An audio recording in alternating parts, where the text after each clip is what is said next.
Good morning. USA, Canada ആനന്ദ ന്യൂസിലേക്ക് സ്വാഗതം. US visa അപേക്ഷകർ അവരുടെ പാസ്പോർട്ടുകളും മറ്റു രേഖകളും നേരിട്ട് കൈപ്പറ്റണമെന്ന് US വിസ അപേക്ഷകർ ഇനി മുതൽ അവരുടെ പാസ്പോർട്ടുകളും മറ്റു രേഖകളും US എംബസിയിൽ നിന്നോ കോൺസുലേറ്റുകളിൽ നിന്നോ നേരിട്ട് കൈപ്പറ്റണമെന്ന് സ്റ്റേറ്റ് ഡിപ്പാർട്ട്മെന്റ് കർശന നിർദ്ദേശം നൽകി. മുമ്പ് അപേക്ഷകർക്ക് വേണ്ടി പ്രതിനിധികൾക്ക് പാസ്പോർട്ടുകളും രേഖകളും കൈപ്പറ്റാൻ അനുവാദമുണ്ടായിരുന്നു. എന്നാൽ പുതിയ നിയമം അനുസരിച്ച് ഇനി അത് സാധിക്കില്ല.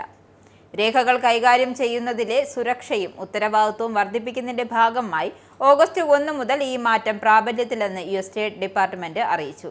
ഇന്ത്യയിലെ US എംബസിയിലെ സേവനങ്ങൾക്ക് അപേക്ഷിക്കുന്ന പ്രായപൂർത്തിയാകാത്ത കുട്ടികളുടെ കാര്യത്തിൽ മാതാപിതാക്കളോ അല്ലെങ്കിൽ നിയമപരമായ രക്ഷിതാവോ നേരിട്ട് ഹാജരാകണം. ഇരു മാതാപിതാക്കളും ഒപ്പിട്ട ഒറിജിനൽ കൺസെന്റ് ലെറ്റർ ഇവർ ഹാജരാക്കണം. സമ്മതപത്രത്തിന്റെ സ്കാൻ ചെയ്തതോ ഇമെയിൽ വഴിയുള്ള പകർപ്പുകൾ ഇനി സ്വീകരിക്കുന്നതല്ല. രക്ഷിതാക്കളുടെ സമ്മതം കർശനമായി ഉറപ്പുവരുത്തുന്നതിനാണ് ഈ മാറ്റം. അപേക്ഷകർക്ക് താൽപ്പര്യമുണ്ടെങ്കിൽ 1200 രൂപ ഫീസ് നൽകി അവരുടെ പാസ്പോർട്ടുകൾ വീട്ടിലോ ഓഫീസിലോ എത്തിക്കുന്നതിനുള്ള സൗകര്യം തിരഞ്ഞെടുക്കാവുന്നതാണ് എന്നും US state department visa appointment service പുറത്തിറക്കിയ അറിയിപ്പിൽ വ്യക്തമാക്കുന്നു. ഇന്ത്യ-US വാണിജ്യബന്ധം നിലച്ചിട്ടില്ല. ഇന്ത്യ അമേരിക്കയുമായി വാണിജ്യബന്ധം പൂർണ്ണമായും തുടരുമെന്നും വാണിജ്യ സെക്രട്ടറി സുനിൽ ബർത്തേവാൾ. ഇന്ത്യ-US ഉഭയകക്ഷി വ്യാപാര കരാർ സംബന്ധിച്ച ചർച്ചകൾ ഒന്നിലധികം മാർഗങ്ങളിലൂടെ പുരോഗമിക്കുകയാണ്. വ്യാപാര ചർച്ചകൾ ഇന്ത്യ-USുമായുള്ള ബന്ധം തുടരും.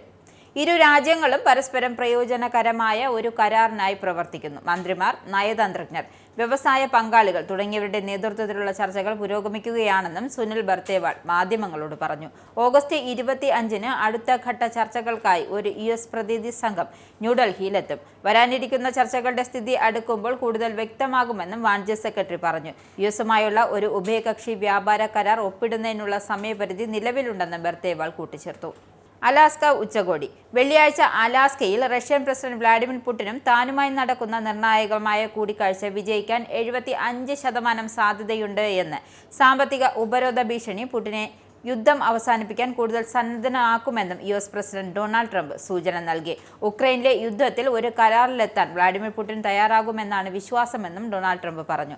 ചർച്ചയുടെ ആദ്യത്തെ 3-4 മിനിറ്റ് കൊണ്ടറിയാം ചർച്ച വിജയിക്കുമോ പരാജയപ്പെടുമോ എന്നും ട്രംപ് കൂട്ടിച്ചേർത്തു. തൊഴിൽ ശമ്പള കരാറുകൾ പുതുക്കുന്നതിനു വേണ്ടി എയർ കാനഡയിലെ വിമാന ജീവനക്കാർ പ്രഖ്യാപിച്ച സമരം കൂടുതൽ ശക്തമായേക്കും. സമരം പിൻവലിക്കില്ലെന്ന് ശക്തമായ നിലപാടിൽ ഉറപ്പിച്ചു നിൽക്കുകയാണ് ജീവനക്കാരുടെ യൂണിയൻ.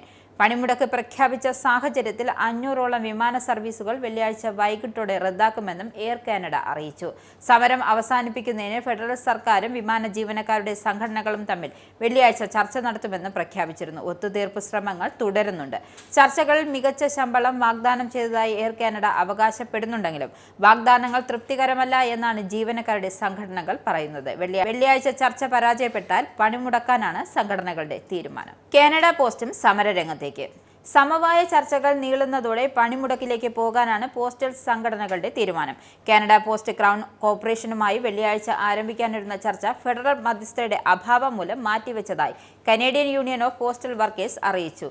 നിലവിൽ ഫെഡറൽ മധ്യസ്ഥർ എയർ കാനഡയുമായി ബന്ധപ്പെട്ട ചർച്ചകൾ ഉൾപ്പെട്ടിരിക്കുന്നതിനാലാണ് കാനഡ പോസ്റ്റ് ജീവനക്കാരുമായുള്ള ചർച്ച മാറ്റിവെച്ചതെന്നും ഏകദേശം 55,000 തപാൽ ജീവനക്കാരെ പ്രതിനിധീകരിക്കുന്ന CUPW പ്രസിഡന്റ് ജാൻ സിംപ്സൺ പറഞ്ഞു. യൂണിയൻ വെള്ളിയാഴ്ചയും തിങ്കളാഴ്ചയും ക്രൗൺ കോർപ്പറേഷനുമായി കൂടിക്കാഴ്ച നടത്താൻ തീരുമാനിച്ചിരുന്നു. 4 വർഷത്തിനുള്ളിൽ ഏകദേശം 13% വേതന വർധനവും പാർട്ട് ടൈം തൊഴിലാളികളെ കരാറിൽ ചേർക്കുന്നതിനുള്ള പുനഃസംഘടനയും ഉണ്ടാകുമായിരുന്നുവെന്നും കാനഡ പോസ്റ്റിന്റെ ഏറ്റവും പുതിയ ഓഫർ തപാൽ ജീവനക്കാർ അംഗീകരിക്കാതിരുന്നതിന് ശേഷം ഇതാദ്യമായാണ് ഇരുപക്ഷവും ഔദ്യോഗികമായി ചർച്ചയ്ക്ക് സന്നദ്ധരായത്.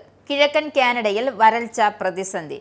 വേനൽക്കാലത്തെ വരണ്ട കാലാവസ്ഥയിൽ കിഴക്കൻ കാനഡയിൽ വരൾച്ച രൂക്ഷമായി. വേനൽക്കാലം ആരംഭിച്ചതോടെ പതിവിലും ഗണ്യമായി കുറഞ്ഞ മഴയാണ് ലഭിക്കുന്നത്. ടൊറന്റോ, ഹാലിഫാക്സ്, സെന്റ് ജോൺസ് എന്നിവ ഉൾപ്പെടെയുള്ള നഗരങ്ങൾ ജൂൺ 1 മുതൽ സാധാരണ മഴയുടെ 50%-മോ അതിൽ കുറവോ മാത്രമേ രേഖപ്പെടുത്തിയിട്ടുള്ളൂ. പല പ്രദേശങ്ങളിലും ഈ മാസം ആവശ്യത്തിനുള്ള മഴ ലഭിച്ചിട്ടില്ല. വരണ്ട കാലാവസ്ഥ കൃഷിനാശത്തെയും കാട്ടുതീ സാധ്യതയും കുറിച്ചുള്ള ആശങ്കകൾ ഉയർത്തുകയും ചെയ്യുന്നു. നോവ സ്കോഷ്യ ജലസംഭരണികളിൽ വെള്ളം കുറയുന്നതിനാൽ സ്വമേധയാ ജലസംഭരണത്തിന് ഹാലിഫാക്സ് വാട്ടർ നിവാസികളോട് അഭ്യർത്ഥിച്ചു. വരണ്ട കാലാവസ്ഥ ദീർഘകാലത്തേക്കായതിനാൽ വരും ദിവസങ്ങളിൽ ജലവിതരണം വഷളാകുമെന്നും പ്രതീക്ഷിക്കുന്നതായി യൂട്ടിലിറ്റി പറഞ്ഞു. ജൂൺ അവസാനത്തോടെ രാജ്യത്തിന്റെ 62% പ്രദേശങ്ങളിലും അസാധാരണമായ വരണ്ട അവസ്ഥ മുതൽ അതിതീവ്ര വരൾച്ച വരെയുള്ള അവസ്ഥകൾ അനുഭവപ്പെട്ടതായും ഇത് കാനഡയുടെ കാർഷിക ഭൂമിയുടെ 66%ത്തെയും ബാധിച്ചതായും എൻവയോൺമെന്റ് കാനഡയുടെ ജൂണിലെ വരൾച്ച റിപ്പോർട്ട് കാണിക്കുന്നു. ലോറൻസ് ബിഷ്ണോയിയുടെ സംഘത്തിനെതിരെ ഫെഡറൽ കൺസർവേറ്റീവ് പാർട്ടിയും. ഇന്ത്യ ആസ്ഥാനമായുള്ള ലോറൻസ് ബിഷ്ണോയി സംഘത്തെ തീവ്രവാദ സംഘടനകളുടെ പട്ടികയിൽ ചേർക്കണമെന്ന ആവശ്യത്തിൽ പങ്കുചേർന്ന് ഫെഡറൽ കൺസർവേറ്റീവ് പാർട്ടിയും രംഗത്ത്. ബ്രിട്ടീഷ് കൊളംബിയ, ആൽബർട്ട, ഒന്റാറിയോ എന്നിവിടങ്ങളിൽ ദക്ഷിണേന്ത്യൻ സമൂഹത്തിന് ഭീഷണിയായിരിക്കുന്ന അക്രമങ്ങൾ വർദ്ധിച്ചതിന് പിന്നിൽ ഈ സംഘമെന്നാണ് സംശയിക്കുന്നത്. BCCയിലെ സറയിലെ ബോളിവുഡ് താരം കപിൽ ശർമ്മയുടെ കഫയിൽ അടുത്തിടെയുണ്ടായ ആക്രമണം ഉൾപ്പെടെ കെട്ടിടങ്ങൾക്ക് നേരെയുണ്ടായ വെടിവയ്പ്പിന്റെ ഉത്തരവാദിത്വം സോഷ്യൽ മീഡിയയിലൂടെ ഇവർ ഏറ്റെടുത്തിരുന്നു. കാനഡയിലെ ദക്ഷിണേന്ത്യൻ സമൂഹത്തിൽ അവർ അടിച്ചേൽപ്പിക്കുന്ന ഭീകരത കണക്കിലെടുക്കുമ്പോൾ അവർ ഒരു തീവ്രവാദ സംഘടനയെ പോലെയാണ് പ്രവർത്തിക്കുന്നതെന്ന് മനസ്സിലാക്കാൻ കഴിയുമെന്നും കൺസർവേറ്റീവ് പാർട്ടി നേതാക്കൾ പറഞ്ഞു. ഫൊക്കാന ഭാരത ശ്രേഷ്ഠ പുരസ്കാരം അടൂർ ഏറ്റുവാങ്ങി.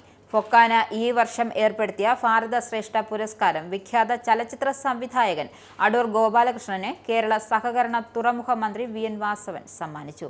1 ലക്ഷം രൂപയും പ്രശസ്തി പത്രവും അടങ്ങിയ അവാർഡ് ഫൊക്കാന പ്രസിഡന്റ് സജിമോൻ ആന്റണിയും സമ്മാനിച്ചു. ഫൊക്കാനയുടെ ത്രിദിന കേരള കൺവെൻഷൻ ലോക പ്രശസ്ത വിനോദസഞ്ചാര കേന്ദ്രമായ കുമരകത്തെ ഗോകുലം ഗ്രാൻഡ് 5 സ്റ്റാർ റിസോർട്ടിൽ സമാപിച്ചു. ഫൊക്കാനയുടെ സാംസ്കാരിക സാഹിത്യ പ്രവർത്തനങ്ങളെയും പ്രശംസിച്ച അടൂർ ഗോപാലകൃഷ്ണൻ ഫൊക്കാനയുടെ സ്പെഷ്യൽ അവാർഡ് സ്വീകരിക്കാൻ കഴിഞ്ഞതിൽ അതിയായ സന്തോഷമുണ്ടെന്നും പറഞ്ഞു. ഇന്ത്യൻ ജീവകാരുണ്യ ചാരിറ്റബിൾ ട്രസ്റ്റിന്റെ ക്ഷേമ പദ്ധതികൾ ഉദ്ഘാടനം ചെയ്തു. കോട്ടയം സ്വദേശിയും അമേരിക്കൻ പൗരനുമായ ജോസഫ് ചാണ്ടി മാനേജിംഗ് ട്രസ്റ്റിയായ ഇന്ത്യൻ ജീവകാരുണ്യ ചാരിറ്റബിൾ ട്രസ്റ്റ് കോട്ടയത്തുള്ള CMS കോളേജിൽ വെച്ച് വിവിധ ധനസഹായ പദ്ധതികളും സ്കോളർഷിപ്പുകളും ഉദ്ഘാടനം ചെയ്തു. കോട്ടയത്തെ CMS കോളേജ് ഹാളിൽ വെച്ച് നടന്ന പരിപാടിയിൽ ഉമ്മൻചാണ്ടി മെമ്മോറിയൽ ഭവന പുനരുദ്ധാരണ പദ്ധതി മുഖ്യാതിഥി ഡോക്ടർ മറിയം ഉമ്മൻ ഉദ്ഘാടനം ചെയ്തു. പുതുപ്പള്ളി പഞ്ചായത്തിലെ 10 പാവപ്പെട്ട കുടുംബങ്ങൾക്ക് ഭവന പുനരുദ്ധാരണ പദ്ധതി വഴി 1.5 ലക്ഷം രൂപയാണ് ട്രസ്റ്റ് നൽകിയത്. ഉമ്മൻചാണ്ടി മെമ്മോറിയൽ ഭവന നിർമ്മാണ പദ്ധതി അഡ്വക്കേറ്റ് സണ്ണി പാമ്പാടി ഉദ്ഘാടനം ചെയ്തു. ഈ പദ്ധതിക്ക് വേണ്ടി ട്രസ്റ്റ് 3 ലക്ഷം രൂപ ധനസഹായം നൽകി. കോട്ടയം CMS കോളേജിലെയും പുതുപ്പള്ളി VJOM സ്കൂളിലെയും 10 വീതം വിദ്യാർത്ഥികൾക്കുള്ള സ്കോളർഷിപ്പുകളുടെ ഉദ്ഘാടനം കോട്ടയം മുനിസിപ്പൽ ചെയർപേഴ്സൺ ബിൻസി സെബാസ്റ്റ്യൻ നിർവഹിച്ചു. CMS college principal doctor Anju Susan George, Kottayam municipality vice chairman B Gopakumar, Kottayam municipality councillor Sabu Mathew, trustee അഖിലേന്ത്യാ കോർഡിനേറ്ററായ കേണൽ ഡോക്ടർ കാവുംബായി ജനാർദ്ദനൻ എന്നിവരും പങ്കെടുത്തു. കോട്ടയം ജില്ലയിൽ ട്രസ്റ്റിനു വേണ്ടി നിരവധി ജീവകാരുണ്യ പ്രവർത്തനങ്ങൾ നടത്തിയ ഗോപി കൃഷ്ണന് മദർ തെരേസ ജീവകാരുണ്യ സേവാ പുരസ്കാരം നൽകി. രക്തദാനം ചെയ്തു കേരള സമാജം ന്യൂജേഴ്സി. കേരള സമാജം ഓഫ് ന്യൂജേഴ്സിയും വൈറ്റ്ലാൻഡ് ഗ്രൂപ്പും സംയുക്തമായി ബെർഗൻഫീൽഡിൽ രക്തദാനം സംഘടിപ്പിച്ചു. 28 പേർ പങ്കെടുത്ത രക്തദാന പരിപാടിക്ക് കേരള സമാജം ഓഫ് ന്യൂജേഴ്സി ഭാരവാഹികളായ ടോമി തോമസ്, സെബാസ്റ്റ്യൻ ചെറുമടത്തിൽ, ബോബി തോമസ്, ബിനു ജോസഫ് പുളിക്കൽ, സിറിയ കുര്യൻ എന്നിവർ നേതൃത്വം കൊടുത്തു. ഇനി ആനന്ദ് ട്രാവൽ. ഡോളർ, പൗണ്ട്, രൂപ ഇന്നത്തെ മൂല്യം. 1 പൗണ്ട് 118.69 ഇന്ത്യൻ രൂപ.